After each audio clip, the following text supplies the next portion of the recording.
Hello, welcome back, Science Mr. Robertson time. Let's rock and roll with non-renewable energy this time. We spoke in the last video about how renewable energy was energy I could reuse. I could do it again. If it's non-renewable energy, this is energy that I can use once and I cannot use it again. That's not a good thing. Because I want to use energy again. We will need more and more energy. As we have more technology, as we have more people on Earth, we will need more energy. So, straight away, these things are not very good. But most of the energy on Earth, and even still in Sweden, is non-renewable energy. We're getting better. Sweden's one of the leading countries for using its wind, its solar, its biofuels. Come to them later.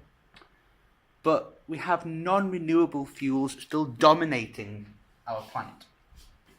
The three most famous ones are the three fossil fuels. They, of course, being coal, oil, and gas. Those three are the most famous, and of course, they're fossil fuels. And that's what they are. Fossils. These come from the dead remains,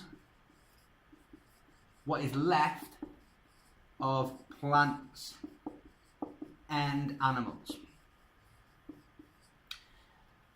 Now, they're very old. It's not like I can kill my cat and then tomorrow I can use it as a fossil fuel. It will not turn into coal overnight.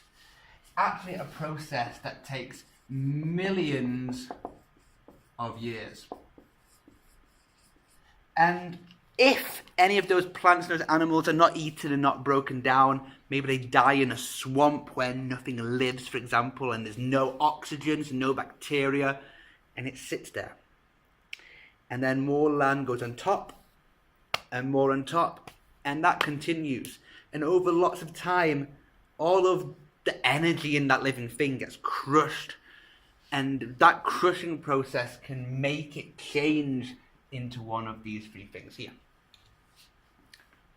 These three things here are really, really good. Because if I want energy out of coal, I burn it. From oil, I burn it.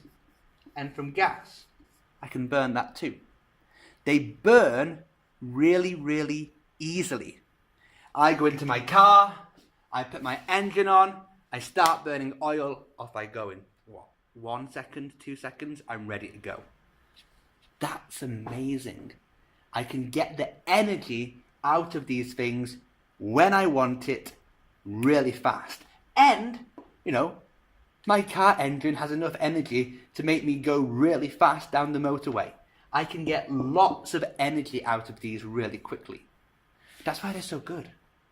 That's why we use them so much. That's why we have to stop using them. Because they're so good. The problem we have now, well, there's two problems. Number one, there's not enough of these things. I have enough coal, oil and gas. Oil and gas maybe for about 100 years, if I find some more. Coal, maybe 300 years. There's quite a lot of coal under parts of the Earth. 100 years. Some of the oil and gas we take out of the Earth was created from living things 400 million years ago. And maybe in 100 years' time, they're all gone. That's not okay. We're using them far too fast for the Earth to replace them. So we need to find something else. The second problem is that these have a big impact on the environment. As you would expect, I am burning something. If I burn something, a famous gas comes out called carbon dioxide. And that gas is very famous right now because it's making our Earth a warmer place. There's other things too, other chemicals in here. We'll talk about them later on. But the carbon dioxide, the Earth getting warmer, trapping the heat from the infrared radiation from the sun, keeping it warm. It's one of the biggest environmental problems we have today. They're great, but we have to slow down how much we use them. One option is to use something we spoke about last week a little bit, called the biofuels. Things like wood, things like biological diesel, things like biodiesel, things like ethanol, because these come from dead plants, just like fossil fuels can. These here are all dead plants, and I can burn them. They're a fuel. I can burn them, and I can get my energy out of them. But of course, if I do burning, CO2 will also come out. If I burn anything, CO2 will be released. So that's a bad thing. Yeah, I can grow these, but that's a bad thing. But CO2 goes out when I burn. If I grow plants, that means CO2 goes in. Because plants need carbon dioxide to grow. So hopefully, if the same number of plants get grown as go out, we should have a balance of carbon dioxide. It's a better option for making our environment better. There's some bad things too. For example, if I grow lots of biofuels,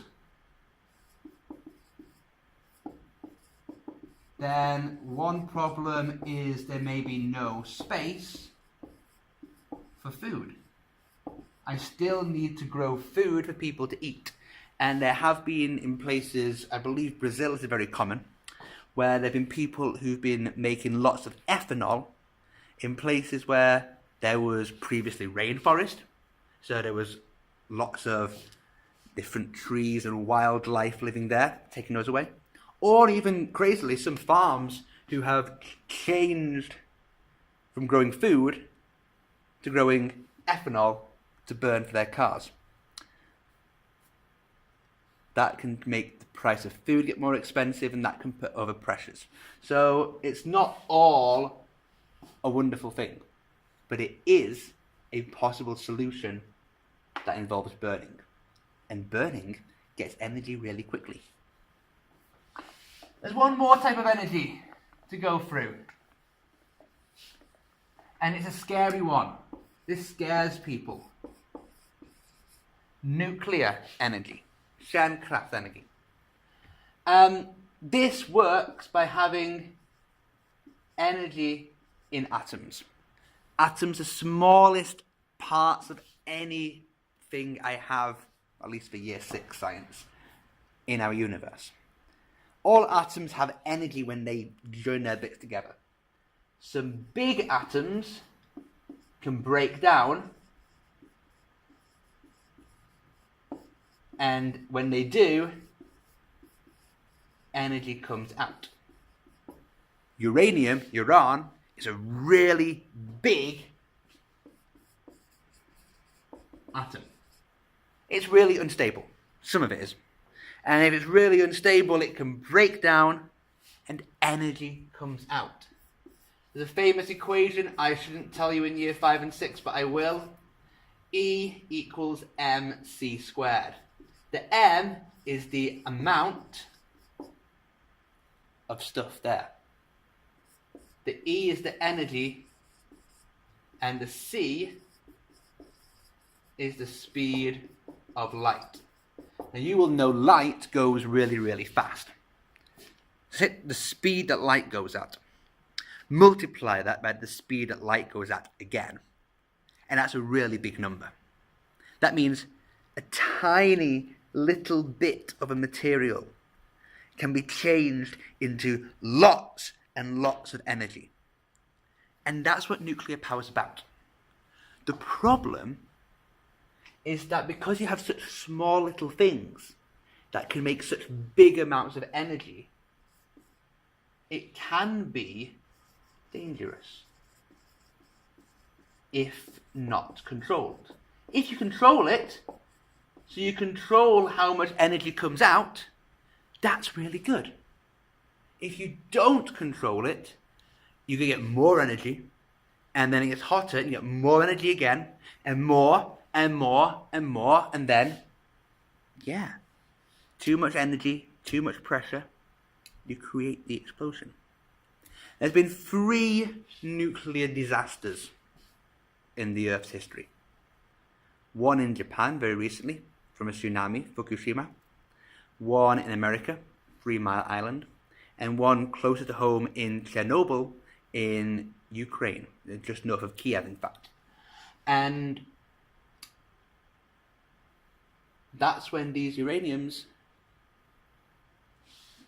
started breaking down too quickly, and started from that to have a chain reaction. More and more broke down faster. Too much energy. Generally, this is good, because we'll get energy really fast when we want it. It is dangerous if we don't control it. It's also very expensive. And you have to store the waste.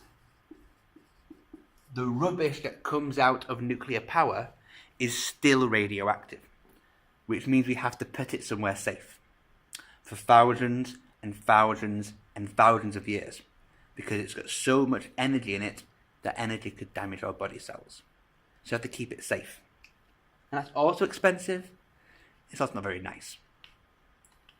The energy from nuclear is very good, but the rest of it makes it hard work. I think I'll leave that there. Questions are below. Good luck. Thank you very much.